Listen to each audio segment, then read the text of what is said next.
Namaste students. In last video I explained web portal. Now in this video I am going to explain last topic of this chapter, that one is DNS, domain name system.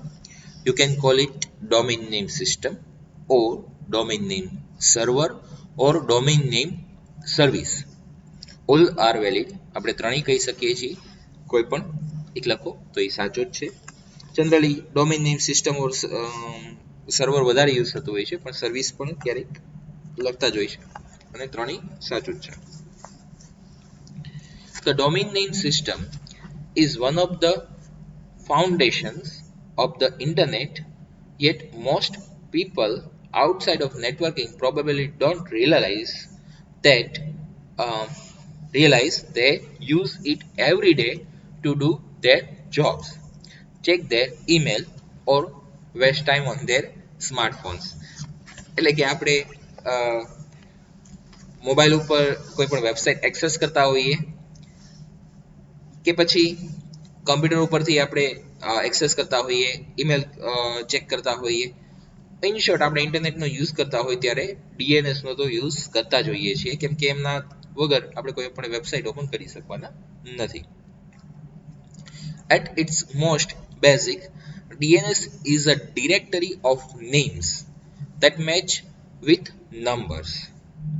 Okay, હું આ topic start કરું એની પહેલા just એક કે બે sentence તમને કહું, એનાથી તમને એક્ઝેક્ટલી આઈડિયા આવી જશે વોટ ઇઝ ડીએનએસ. લાઈક આપણે વેબસાઇટ જે છે એમાં એવી રીતે લખીએ છીએ www.google.com or www.mvmcollege.com or www.yahoo.com or any other website. We are writing its name. Now if I am saying that remember this address, like આપણે mvm college rajkot.com છે, એની જગ્યાએ તમને યાદ કરવા રાખવાનું કહું કે યાદ રાખજો કે 192.168.1.130 આ તમારે જે છે એનું એડ્રેસ છે યાદ રાખવાનું છે, નહીં તમારે એન્ટર કરવાનું છે. એ એન્ટર કરો એટલે તમારી આ વેબસાઇટ ઓપન થઈ જશે. હવે આવી રીતે દરેક વેબસાઇટનું તમારે યાદ રાખવું પડે તો okay, it's more complicated. So it's easy that we can easily type that particular website name or remember that website name, like MVM College Rajkot. તમે MVM કોલેજમાં વર્ક કરો છો તો આપણે એનું સેમ નેમ એ જ રીતે આવી ગયું કે mvmcollegerajkot.com. લાઈક ગૂગલ કંપની છે તો ગૂગલ સર્ચ એન્જિન જે છે એને google.com ત્યાં આપણે એન્ટર કરીએ ત્યાં એ રીતનું નેમ રાખ્યું છે તો ઓપન થઈ જાય છે. જીમેલ તમારે ઓપન કરવું છે તો જીમેલ લખો. હવે તમારે જીમેલ માટે થઈને એક નંબર પાછો અલગથી યાદ રાખવો પડે, અને એ પાછો 4 પાર્ટમાં ડિવાઇડેડ હોય. લાઈક એક એક્ઝામ્પલ તમને આપું, અહીંયા મેં આપેલું છે. ઓકે, લાઈક આ આપણું આઈપી એડ્રેસ છે કે 119.18.54.104. સિમિલરલી એવી રીતના એક ગૂગલનું આઈપી એડ્રેસ છે. તો એવી રીતના કોઈ પણ આઈપી એડ્રેસ જે છે તમે કોઈ પણ વેબસાઇટના જે છે નેટ ઉપરથી એક્સેસ પણ કરી શકો છો, કયું વેબસાઇટનું કયું આઈપી એડ્રેસ છે એ તમે જોઈ પણ શકો છો. એ પણ તમને હું આમાં કવર કરીને દઈશ. હવે આજે મેં તમને આઈપી એડ્રેસ યાદ રાખવાનું કીધું, એ એડ્રેસ દરેક વેબસાઇટના યાદ રાખવા પડે, એની બદલે એક એવી ડિરેક્ટરી રેડી કરેલી છે કે એ વેબસાઇટનું નેમ લખ્યું હશે, સામે આઈપી એડ્રેસ લખ્યું હશે. હવે આપણે જો બધાના આઈપી એડ્રેસ યાદ રાખવા પડે તો વધારે કોમ્પ્લિકેટેડ થઈ જાય, પણ એના કરતાં આપણે નેમ યાદ રાખીએ અને એક ડિરેક્ટરી બનાવી લઈએ કે જ્યાં એ નેમ જાય, આપણી વેબસાઇટમાંથી આપણે જે કંઈ વેબ બ્રાઉઝરમાંથી જે કંઈ ટાઈપ કર્યું છે નેમ, એ નેમ ત્યાં સુધી જશે અને ડિરેક્ટરીમાં એનું આઈપી એડ્રેસ એની સામે શું લખેલું છે અને એ ત્યાર પછી આગળ પાસ થઈ જશે. તો આપણે ઇઝીલી નેમ યાદ રાખી શકશું, નંબર યાદ નહીં રાખી શકે એટલા લોંગ, તો આપણું વર્ક ઇઝી થઈ ગયું. બસ આ જ વસ્તુ થઈ ડીએનએસ. હજી એક તમને એક્ઝામ્પલ આપું, લાઈક તમારે ઘણા બધા ફ્રેન્ડ્સ હશે, બધાના, અને યસ તમે મોબાઈલ પણ યુઝ કરતા જ હશો, તમારે બધાના નંબર યાદ રાખવા હોય તો mobile number it's now more complicated, right? So તમે શું કરો છો કે એક મોબાઈલનો યુઝ કરો છો, એમાં ફોન બુક આવે છે, ફોન બુકનો યુઝ કરો છો. ફોન બુકમાં તમે નેમ સ્ટોર કર્યું હશે, એની સામે ફોન નંબર સ્ટોર કર્યો હશે, એનું ઈમેલ આઈડી સ્ટોર કર્યું હશે, એનું એડ્રેસ સ્ટોર કર્યું હશે.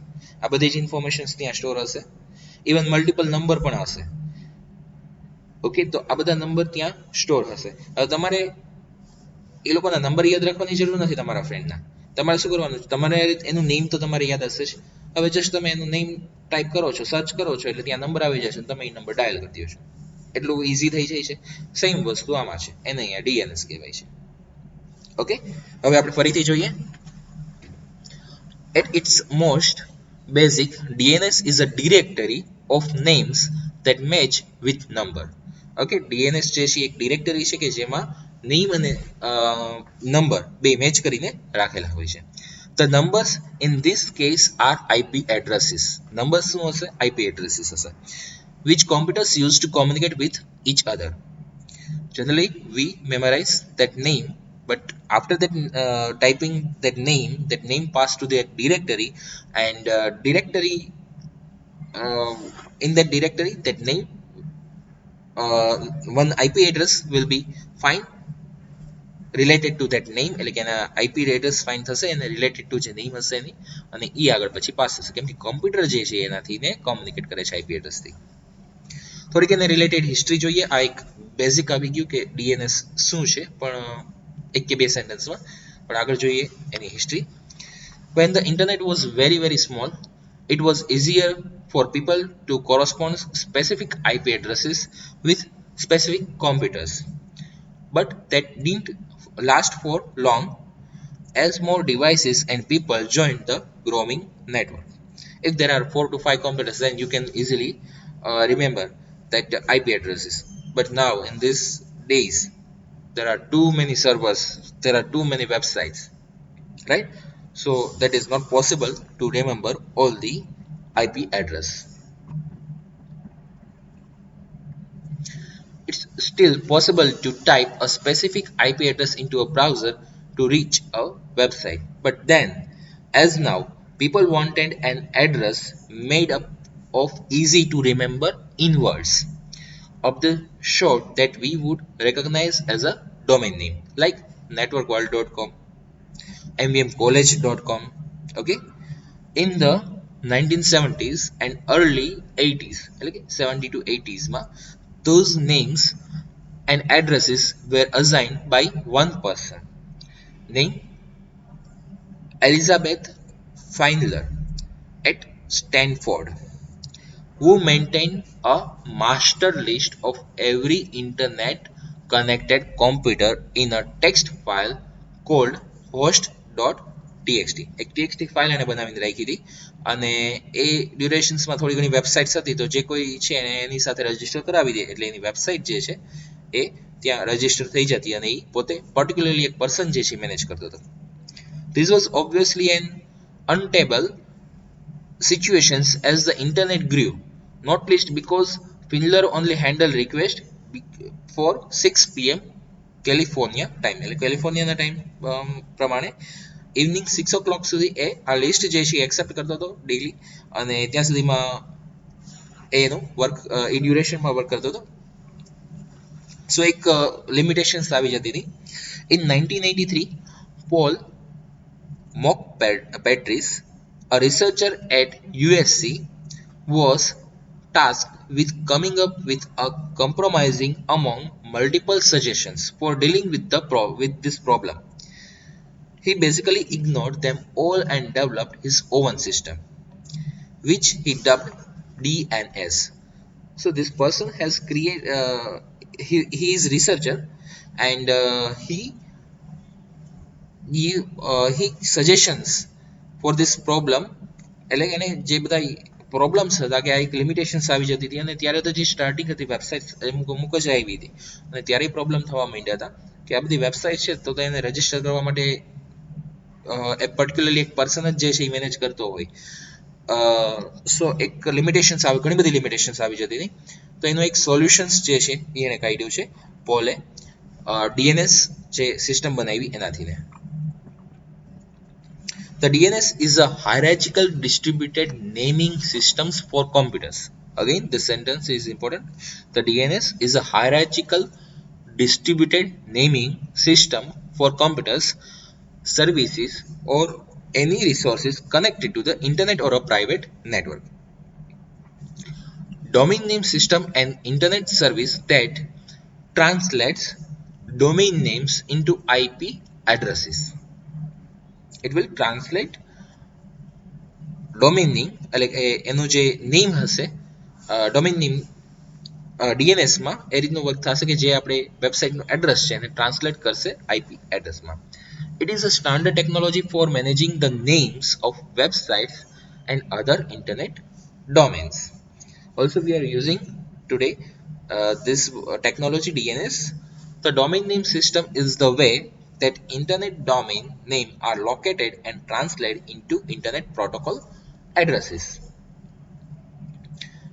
A domain name is a meaningful and easy to remember handle for an internet address. Without DNS, we would have to remember the IP address of every site we wanted to visit instead of just the domain name. Okay, I already explained this thing, so I am not repeating this. એટલે કે મેં પહેલા જ મેં તમને સમજાવી દીધી એ જ વસ્તુ અહીંયા લખેલી છે એટલે ફરીથી રિપીટ નથી કરી. Example of IP address like આપણી કોલેજની વેબસાઇટ જે છે એ mvmcollegerajkot.com યાદ રાખવી ઇઝી રહેશે કે 119.18.54.104 એ યાદ રાખવું ઇઝી રહેશે. હવે કોઈ પણ વેબસાઇટ જે છે તો એનું DNS તમે ફાઇન્ડ કરી શકો છો. આપણે હમણાં જોઈએ the reason the domain name system is used because websites are actually located by their IP addresses. આપણે ડોમેન નેમ શું કામ યુઝ કરવું પડે છે? શું કામ એવું નથી કરી શકતા કે mvmcollegerajkot.com જ આપણે નેમ આપી દઈએ એનું? એવું પોસિબલ નથી કેમ કે વેબસાઇટ્સ જે છે એ સર્વર ઉપર સ્ટોર હોય તો એનું IP એડ્રેસીસ હોય છે કેમ કે કોમ્પ્યુટર જે છે એ કોમ્યુનિકેટ કરે છે IP એડ્રેસ થ્રુ જ કોમ્યુનિકેટ કરે છે. એ એક્ઝામ્પલ એક્સપ્લેન કરું. For example, when you type in http://www.mvmcollegerajkot.com, the computer doesn't immediately know that it should look for MVM College website. Instead, it sends a request to the nearest DNS server, which finds the correct IP address for this particular website. Your computer then attempts to connect to the server with that IP number. DNS is just another one of the many features of the internet that we take for granted. Next one is fully qualified domain names. When using the domain name system, it is common to work with only a part of the domain hierarchy, such as the myvision.mycorporate.com કરીને છે એવું domain છે. The domain name system provides a simple method of minimizing the typing necessary in these circumstances. If the domain names ends in a dot, for example, આપણે example એક આપેલું છે my DEPT department dot my div division dot my corporate corp કરેલું છે .com, it is assumed to be complete. This is called fully qualified domain name. બે વચ્ચેનો difference તમે જોઈ જ શકો છો કે પર્ટિક્યુલરલી બે વચ્ચે શું ડિફરન્સ આવે છે. એક્ઝામ્પલ તમારી સામે જ છે. or an absolute domain. fully domain કયો કે absolute કયો એટલે કે આપણે absolute path આવતો હતો કે એટલે full path તરીકે આપણે એને કહેતા હતા. However, if it does not end in a dot, for example, my department dot my div એટલે કે .com જે છે એ પાછળ ત્યાં નથી આવતું, it is incomplete and the DNS resolver may complete this by appending a suffixes such as .mycorporate.com to the domain name. The rules for doing this are implementation dependent and locally configurable. એટલે આ બધા rules જે છે .com enter નથી કરેલું તો એ automatic complete કરી શકે છે. એ રૂલ્સ જે છે એના ડિપેન્ડન્ટ છે કે આપણે જે રીતના કન્ફિગરેશન્સ કર્યું હશે એના ઉપર. Okay, now next one topic is generic domain. First, what is generic domain? It defines the registered host according to their generic behavior. Each node in a tree defines the domain name which is an index to the DNS database. It uses 3-character labels, and this label describe the organization type. Like arrow AERO, આપણે એજ્યુકેશન્સની website જે છે સૌરાષ્ટ્ર યુનિવર્સિટીની website તમે જોઈ જ હશે. એમાં તમે ઓપન કરવા માટે થઈને શું એન્ટર કરો છો, કદાચ ન ચેક કરી તો હવે ચેક કરજો, www.saurashtrauniversity.edu. ઓકે, તો અહીંયા તમે 5th વન જોઈ શકો છો, that one is four educational institute. એટલે કે .com તો બધામાં ચાલે જ છે, પણ જનરલી કોમ જે છે કોમર્શિયલ વેબસાઇટ્સ કે કોમર્શિયલ ઓર્ગેનાઇઝેશન્સની આપણે વાત કરતા હોય ત્યારે જનરલી .com યુઝ થતું હોય. એવી રીતના લાઈક બિઝનેસ માટેની વેબસાઇટ હોય તો તમે .biz યુઝ કરી શકો. ગવર્મેન્ટની વેબસાઇટમાં તમે જોયું જ હશે કે .gov આવે છે. ઇન્ફોર્મેશન્સ રિલેટેડ વેબસાઇટ હોય તો .info લાગી શકે. તો એના ઉપરથી ઇઝીલી આઈડેન્ટિફાઈ થઈ શકે કે આ વેબસાઇટ શેની હશે, કે આ વેબસાઇટ શેને રિલેટેડ છે, આ વેબસાઇટમાં કેને રિલેટેડ કન્ટેન્ટ હશે, તમે ઇઝીલી આઈડેન્ટિફાઈ કરી શકો. પર્સનલ વેબસાઇટ હોય તો .name લાગી શકે. મ્યુઝિયમ વેબસાઇટ હોય તો .museum. એવી રીતના ડિફરન્સ અહીંયા ઘણા બધા આપેલા છે, તમે રીડ કરી શકો છો. ઓકે, તો એને આપણે જેનેરિક ડોમેન કહીશું. નેક્સ્ટ વન આવે છે, હા, જેનેરિક ડોમેનમાં એક થોડુંક વધારે લઈ લઉં. લાઈક આવી રીતના આપણી પાસે વેબસાઇટ છે chal.atc.fhda.edu. તો લાસ્ટ વન કયું છે, સૌથી પહેલા edu છે. તો આપણી પાસે જે બધા અહીંયા અવેલેબલ છે જેનેરિક ડોમેન, તો એમાંથી edu જે છે એ સિલેક્ટ થશે. પછી એની અંડરમાં વધારે ડિટેલ ડેપ્થમાં હોઈ શકે છે, લેવલ વધારે હોઈ શકે છે. તો FHDA કરીને લેવલ છે, એટલે કે લાસ્ટથી ને ચેક થવાનું સ્ટાર્ટ થશે. પછી એની નીચેનું વધારેનું લેવલ હોય તો ATC લેવલ છે એની પહેલાનું, પછી CHAL કરીને આવે છે. તો આવી રીતના મલ્ટી લેવલ DNS પણ હોઈ શકે છે.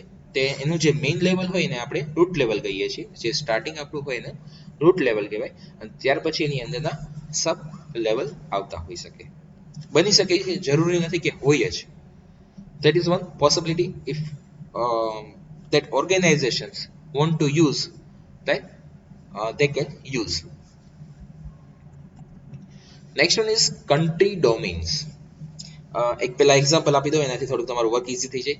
લાઈક આપણે જોયેલું જ હશે કે .in ઘણામાં લાગતું હોય છે, .com ની જગ્યાએ .in હોય ઓર .co.in હોય.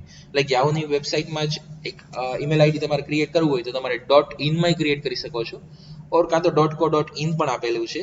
ઇન શોર્ટ લાસ્ટમાં .in જે આવતું હોય એ ઇન્ડિયાનો એક ડોમેન તરીકે યુઝ થાય છે. એવી રીતના સપોઝ કે UK યુનાઇટેડ કિંગડમ માટે યુઝ કરવું હોય તો .uk આવે છે, US માટે .us આવે છે. ઓકે, તો આ ડિફરન્ટ આવી રીતના કન્ટ્રી રિલેટેડ ડોમેન છે, અને દરેક કન્ટ્રીના આવી રીતના ડોમેન છે, અને એ 2 કેરેક્ટરના જ હશે, મેક્સિમમ 2 કેરેક્ટર, અને 2 character it is fix.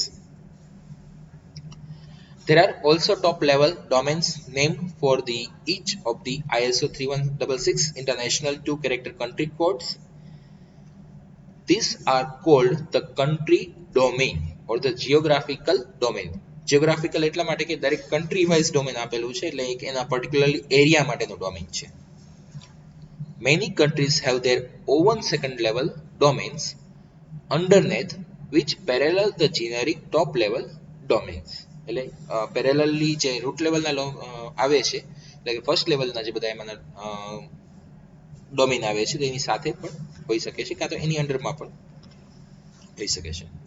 For example, in the UK the domain equivalent to the generic domain .com and .edu are in UK .co.uk, .ac.uk. Education એના માટે થઈને ત્યાં એકેડેમિક તરીકે યુઝ થાય છે, એટલે આપણે અહીંયા એજ્યુકેશનમાં .edu લાગે છે, કોમનલી એ રીતે લાગે, પણ એને યુકેનું પોતાનું એજ્યુકેશન માટે થઈને એ લોકો વર્ડ યુઝ કરે છે એકેડેમિક. તો એકેડેમિક માટે થઈને AC લોકો યુઝ કરે છે. ઓકે, એટલે .com નું .co.uk આપ્યું છે અને .edu નું .ac.uk. આ બે એક્ઝામ્પલ છે, બાકી વર્લ્ડમાં આવી રીતે લોટ્સ ઓફ બધા અલગ અલગ આવી રીતે યુઝ થતા હોય. And now last one, inverse domain. If we want to know what is the domain name of the website IP to the domain name mapping. So DNS can provide both the mapping, for example, to find the IP addresses of mvmcollegerajkot.com, then we have to type nslookup www.mvmcollegerajkot.com. Again ફરીથી એકવાર explain કરી દઉં. Inverse એટલે કે like આપણે name type કરીએ છીએ તો એ આઈપી એડ્રેસ લઈ લે છે. એકચ્યુઅલી ત્યાં હોવું જોઈએ એવી રીતના કે આઈપી એડ્રેસ ટાઈપ કરીએ એટલે ડાયરેક્ટલી આવી જાય જો ડીએનએસ ન હોય તો. પણ આપણી પાસે હવે ડીએનએસ છે તો ડીએનએસ નું વર્ક શું છે, આપણે નેમ એન્ટર કરીએ છીએ અને આઈપી એડ્રેસ પાસ થાય છે. આપણે હવે એવું કરવું છે કે આઈપી એડ્રેસ જે છે આપણે ખાલી જોવું છે, એટલે કે આઈપી એડ્રેસ ઉપરથી આપણે જોઈ પર્ટિક્યુલરલી એનું આઈપી એડ્રેસ જોવું છે. તો હવે ઇન્વર્સ આપણા માટે અહીંયા થઈ જશે એમાં એનું વર્ક. તો એ ચેક કરવું હોય તો આપણે ટાઈપ એવી રીતે કરવું પડે છે કે ગૂગલ જસ્ટ તમે કરજો ns lookup અને કોઈ પણ google.com નાખી દો ઓર ns lookup એની અધર વેબસાઇટ એન્ટર કરાવી દો તો ત્યાં તમને એનું આઈપી એડ્રેસ જે છે એ રિટર્ન કરશે. કેમ કે આપણને શું કરે છે, રિટર્ન કરે છે આઈપી એડ્રેસ, એટલે એનું વર્ક ઇન્વર્સ થયું, એટલે આપણે એને ઇન્વર્સ ડોમેન અહીંયા કહીએ છીએ. ઓર આપણે એને dns.google.com કરીને આવે છે, ગૂગલની ફંક્શનાલિટી છે જે તમે જસ્ટ ગૂગલ ઉપર સર્ચ કરજો ઓર ગૂગલ ત્યાં વેબ એડ્રેસમાં ટાઈપ કરજો dns.google.com. ત્યાર પછી ત્યાં કોઈ પણ વેબસાઇટ જે છે એ એન્ટર કરાવજો, એને રિલેટેડ એનું આઈપી એડ્રેસ જે છે એ રિટર્ન આપણને કરીને આપશે. ઓકે, અહીંયા આપણે આપણો ટોપિક જે છે એ ઓવર કરીએ છીએ. તમે બુકમાં ત્યાં એક ઇમેજ આપેલી છે, રૂટ આપેલું છે, ત્યાર પછી 3-4 એક્ઝામ્પલ્સ ત્યાં આપેલા છે, મલ્ટી લેવલ પણ ત્યાં આપેલા છે. એક અલગ એક્ઝામ્પલ છે, તમારે જોવું હોય તો ત્યાં જોઈ શકો છો. મિનિંગ સેમ છે, નો ચેન્જ. અહીંયા આપણે આ ચેપ્ટર કમ્પ્લીટ કરીએ છીએ. આ સ્લાઇડ જે છે એ હું તમને મોકલી દઈશ. ઓકે, આની સાથે જ જ્યારે હું લેક્ચર અપલોડ કરીશ ત્યારે જ આની સાથે હું સ્લાઇડ પણ એડ કરાવડાવી અને મોકલી દઉં છું. જરૂરી નથી કે તમારે આટલો જ કન્ટેન્ટ રાખો. આ મેં કાં તો આઉટસાઇડથી જે કાંઈ કન્ટેન્ટ લીધેલો છે એ મેં આમાં એન્ટર કરાવ્યો છે, ઓર થોડોક બેઝિક કન્ટેન્ટ જે છે મેં લીધો છે. તમે તમારી રિક્વાયરમેન્ટ પ્રમાણે બેટર કે હું એવું કહીશ કે જો કન્ફ્યુઝ વધારે થતા હોય તો એક બુક બનાવો. આપણે 2 ચેપ્ટર માટે જ બુક બનાવવાની છે, વધારે ટોપિક નથી. સો બેટર કે તમે બુક બનાવજો અને દરેક ટોપિક વાઇઝ જે તે ટોપિક છે એના વાઇઝ તમે તમારી રીતે એમાં એના આન્સર લખજો. ઓકે, એટલે તમારે એક્ઝામ ટાઈમ માટે ઇઝી રહે. અને બાકી ડાયરેક્ટલી બુકમાંથી રેડી કરો તોય મને કોઈ ઇશ્યુ નથી, બુક કમ્પલસરી નથી. તમને જે બેટર કન્વિનિયન્ટ લાગતું હોય એ હું ઓપ્શન આપું છું. ઓકે, નેક્સ્ટ લેક્ચરમાં હવે નેક્સ્ટ અને લાસ્ટ ચેપ્ટર બાકી છે, ચેપ્ટર નંબર 2 એ સ્ટાર્ટ કરશું. અત્યારે આપણે આટલું રાખીએ. Thank you.